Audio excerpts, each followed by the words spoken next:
नमस्कार। यह प्रस्तुति राजस्व परिषद उत्तर प्रदेश की 9ZA प्रणाली से संबंधित है। इस प्रस्तुति के माध्यम से हम लॉगिन प्रक्रिया, डेटा प्रविष्टि की सभी चरण तथा अंत में खतौनी देखने की पूरी प्रक्रिया को आसान भाषा में समझेंगे। 9ZA प्रणाली का उपयोग करने के लिए अपने ब्राउज़र में इस URL को हिट करें। यही 9ZA से संबंधित सभी कार्यों की आधिकारिक वेबसाइट है। लॉगिन होने के पश्चात आपको यह पेज प्रदर्शित होगा। यह पोर्टल दो प्रणाली के अनुसार बनाया गया है, अवध प्रणाली और आगरा प्रणाली। आपको लॉगिन करते समय ये ध्यान रखना है कि आपका ग्राम किस प्रणाली के अंतर्गत आता है। अब आपको जिस भी प्रणाली के अंतर्गत कार्य करना है उसको चुनकर भूलेख का म्यूटेशन यूजर आईडी, पासवर्ड और कैप्चा सावधानी पूर्वक दर्ज करें तथा लॉगिन बटन पर क्लिक करें।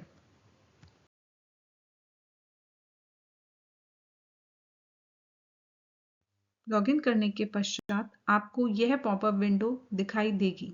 इस पॉपअप विंडो पर जब आप क्लिक करेंगे, यह आपको भूमि अभिलेख डैशबोर्ड पर रीडायरेक्ट कर देगी। डेटा फीडिंग शुरू करने से पहले यह सुनिश्चित कर लें कि आपके लॉगिन से जुड़े सभी ग्रामों के कुल महाल, कुल खेवट और कुल खाते की प्रविष्टि पूर्ण रूप से की गई है। यह चरण अनिवार्य है। ग्राम चुनकर उस ग्राम के कुल महाल, कुल खेवट और कुल खाता की प्रविष्टि करें और सबमिट बटन पर क्लिक करें। भूमि अभिलेख डैशबोर्ड की प्रविष्टि करने के पश्चात आपको महाल मास्टर बनाना होगा। महाल मास्टर बनाने के लिए अपने ग्राम का चयन करें और उस ग्राम के महाल का नाम यहाँ पर दर्ज करेंगे। जब आप उस ग्राम के महाल का नाम आप दर्ज करेंगे, उसका कोड स्वतः ही जनरेट हो जाएगा और उसको आप सबमिट कर देंगे। जनरेटेड महाल कोड इस प्रकार से आपको प्रदर्शित होगा। सारे महाल कोड यूनिक होंगे।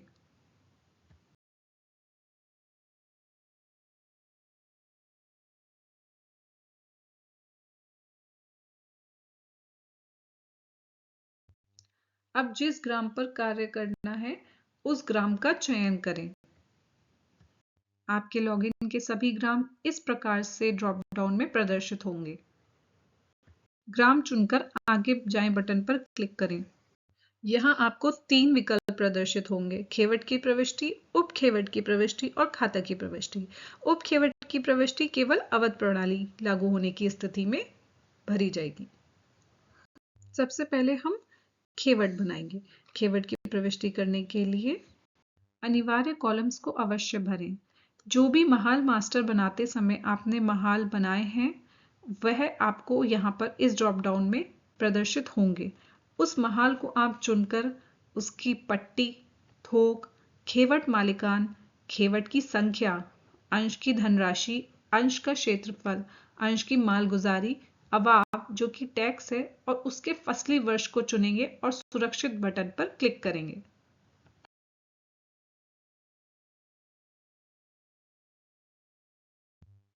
इस प्रकार से खेवट की प्रविष्टि सफलतापूर्वक दर्ज कर दी जाएगी। सफलतापूर्वक दर्ज होने के पश्चात आपको खेवट की प्रविष्टि इस प्रकार से प्रदर्शित होने लगेगी। अब आप उस खेवट के स्वामी की प्रविष्टि करेंगे। सबसे पहले आप खेवट की संख्या चुनेंगे जो कि आपको ड्रॉप डाउन में प्रदर्शित होगी। खेवट संख्या चुनने के पश्चात उस अंश का क्षेत्रफल आप भरेंगे, स्वामी का नाम, रिश्ता, पिता पति संरक्षक का नाम, निवास स्थान, अंश का अनुपात और रकबा को फिल करेंगे। अब यहाँ आप उसका विवरण भरेंगे। फिर से आप उस खेवट संख्या को चुनेंगे और अगर उस पे कोई विशेष विवरण है उसको दिनांक के साथ दर्ज करेंगे। अवध प्रणाली के लिए उप खेवट की प्रविष्टि भी की जाएगी।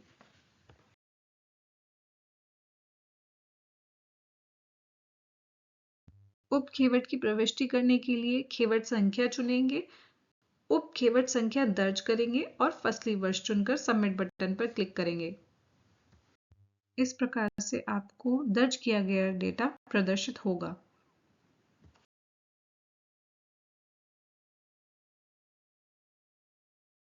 उपखेवट के स्वामी की प्रविष्टि के लिए आप उपखेवट संख्या चुनेंगे जो कि आपको ड्रॉप डाउन में प्रदर्शित होगी। उसके बाद आप उसके किसान का नाम, रिश्ता, पिता पति संरक्षक का नाम और निवास स्थान भरेंगे। यदि आपको एक से ज़्यादा रिकॉर्ड दर्ज करने हैं तो जोड़े बटन पर क्लिक करके उसको दर्ज करेंगे। उपखेवट के घाटी की प्रविष्टि के लिए आप यहाँ क्लिक करेंगे और उपखेवट संख्या चुनेंगे। उपखेवट संख्या चुनने के पश्चात उसका क्षेत्रफल, खसरा संख्या और लगान भरेंगे।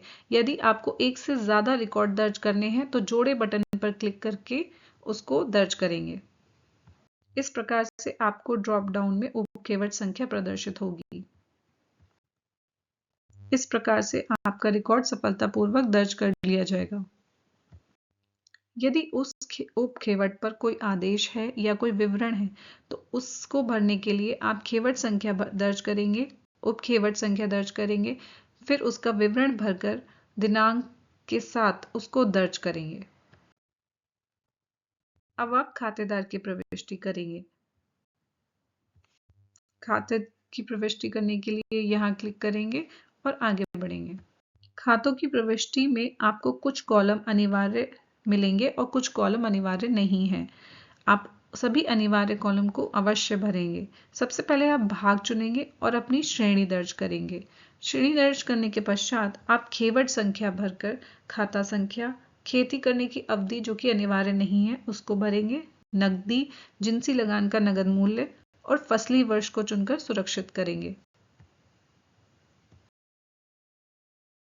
अब आप खातेदार की प्रविष्टि करने के लिए खेवट संख्या चुनेंगे, खाता संख्या चुनेंगे और किसान का नाम, रिश्ता, पिता पति संरक्षक का निवास स्थान के साथ उसको सुरक्षित करेंगे। यदि आपको एक से ज़्यादा रिकॉर्ड दर्ज करने हैं तो जोड़े बटन पर क्लिक करेंगे।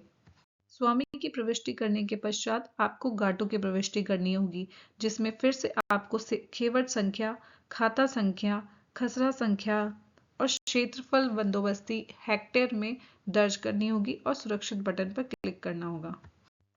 यदि उस खाते पर कोई विशेष विवरण या कोई आदेश है उसको आप यहाँ पर दर्ज करेंगे। यदि एक से ज़्यादा आदेश दर्ज कराने हैं तो जोड़े बटन पर क्लिक करेंगे और उसको दिनांक के साथ दर्ज करेंगे।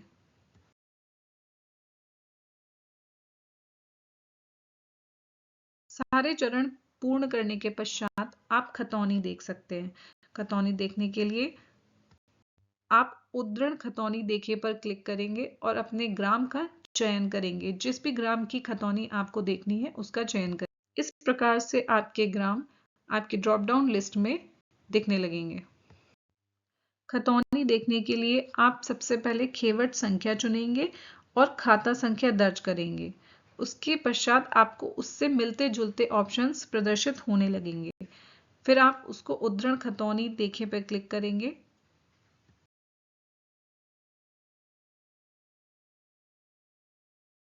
और इस प्रकार से आपको आपकी खतौनी प्रदर्शित होगी। धन्यवाद।